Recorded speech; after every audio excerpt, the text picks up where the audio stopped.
Belakangan ini, banyak fenomena bencana alam yang terjadi di sekitar kita. Puluhan hingga ratusan bangunan terdampak. Puluhan, ratusan, bahkan ribuan jiwa tak ayal menjadi korban. Di sini kami mewawancarai beberapa orang untuk mengetahui pengetahuan mereka tentang faktor penyebab terjadinya bencana alam di sekitar kita, khususnya di Kepulauan Riau.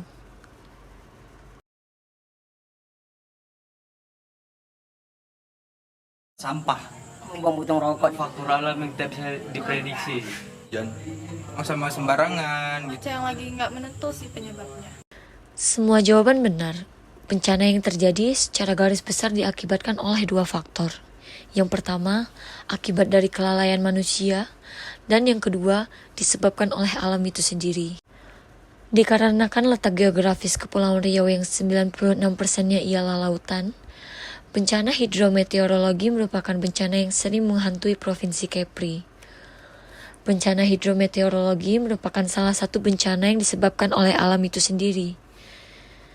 Bencana hidrometeorologi merupakan jenis bencana alam yang terjadi akibat interaksi antara faktor hidrologi atau air dan meteorologi atau cuaca di lingkungan.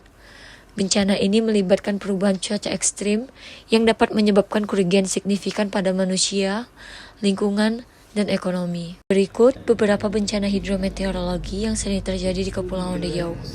Informasi ini akan disampaikan oleh Bapak Abdul Basir SAG MAG selaku Kepala Seksi Pencegahan BPBD Provinsi Kepulauan Riau.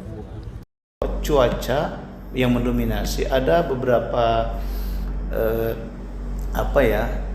bencana, jenis bencana yang ada di Provinsi Kepulauan Riau sekian banyak itu ada 5 yang agak sering terjadi. Itu bisa dikunci, diantaranya itu cuaca ekstrim, ya puting beliung apa semuanya di laut, cuaca tinggi, turun pasang.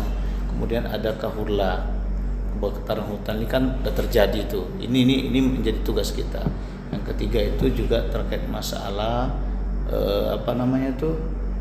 abrasi pantai. Abrasi pantai juga termasuk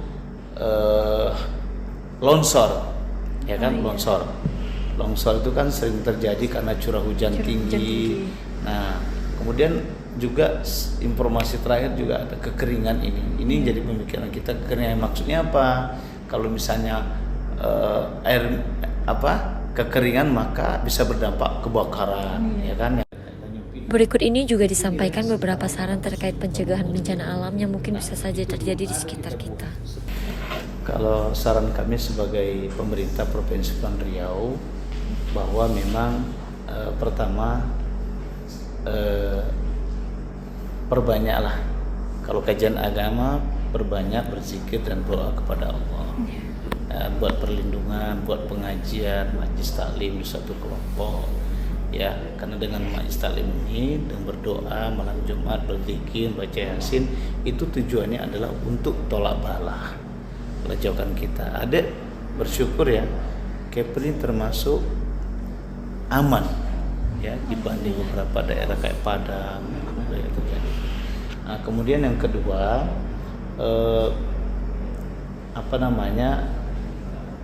harus peduli dengan informasi terhadap apa yang disampaikan oleh Badan Penanggulangan Bencana ketika ada surat edaran, instruksi, WhatsApp, melalui melalui Facebook dan sebagainya, itu menjadi perhatian lah. Jadi perhatian agar betul-betul kita tuh kayak ini cuaca panas. Itu sudah mulai kita sama-sama berpikir bagaimana mengantisipasi. Nah, pimpinan pada kekeringan pasti sulit cari air kan. Apa harus kita lakukan? Di antaranya hemat air kalau di Batam misalnya. Karena hidup bergantian lakukan pemerintah, jangan marah-marah, banyak berdoa. Karena itu mau tak mau, suka tak sudah, itu akan terjadi pengobat. Tidak bisa kita menghalangi. Kan itu adalah sudah rekayasa Allah, bukan kehendak kita. Sifat kita hanya melakukan preventif, pencegahan, upaya, ikhtiar, pengetahuan. Tapi kalau sudah terjadi itu, mudah-mudahan dengan pengetahuan sedikit ini bisa menambah, menggugah kita menjadi tenang, jangan panik. Karena kalau terjadi bencana itu orang tuh stres. Pandai kita cakap, orang terjadi anak yang ditinggal, hartanya hilang, rekeningnya semua. Apa rencana? Sedih kita. Kita nggak boleh berkomentar aneh-aneh. Tapi dalam berkata mendoakan beliau dan kita bantu mereka. Apa yang dibutuhkan? Pakaian, makanan, ya kan, perumahannya. Nah inilah waktu kan ini kan dibantu kayak Natun 100 rumah yang sudah didata. Ada yang hilang keluarga sama sekali, ada yang rumahnya hilang tapi orangnya masih ada. Itu kan tetap mungkin berdasarkan pemetaan saja 100 unit dibantu. Nah, kita nggak boleh iri dengki itu berapa bantu dibanding kerugian yang dia miliki itu, kehilangan segala-galanya. Kalaupun ada anaknya hilang 2 masih ada, jiwanya kan guncang, tidak begitu bisa sembuh begitu cepat.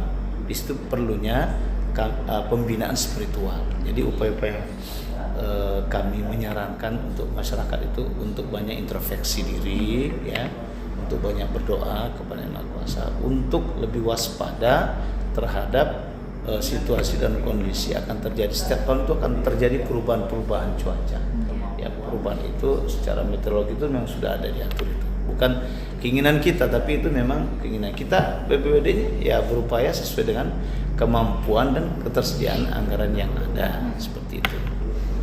Nah, sosialisasi itu solusinya itu. Jadi perhatian khusus itu.